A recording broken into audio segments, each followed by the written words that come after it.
Wilujeng enjing barudak sampurasun. Hidup we ieu orang diajar bahasa Sunda. Sok buka buku paketna. Tempo di dinya halaman 19. Di halaman 19 ternyata aya penggelar basa anu bagian anak ngawarohkeun diri. Ngawarohkeun diri teh perkenalkeun diri. Tah, dina handap eta aya gambar budak keur di sakola. Tah dina gambar eta teh budak eta teh keur ngenalkeun diri. Contohna kieu, wasta abdi Jajang, umur 7 tahun, karesep main bol. Nyaeta main bol teh main bola. Cita-cita janten jadi polisi. Nah, gitu. Nah, di dia buka halaman 20. Anu bagian B, ngawahkeun diri. Tah, di dia sok jawab ku barudak anu 3 soal eta.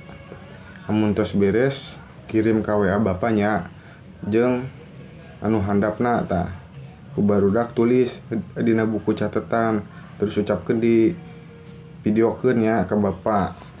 Misalkeun contohna wasta abdi Gilang, abdi lahir di Karawang, umur abdi 17, karesep abdi main bola, cita-cita abdi yang jadi polisi. Tah, gitu. Ku barudak ke dijieunkeun videonya, amun tos beres kirim ka WA bapak. Oke. Hatur nuhun.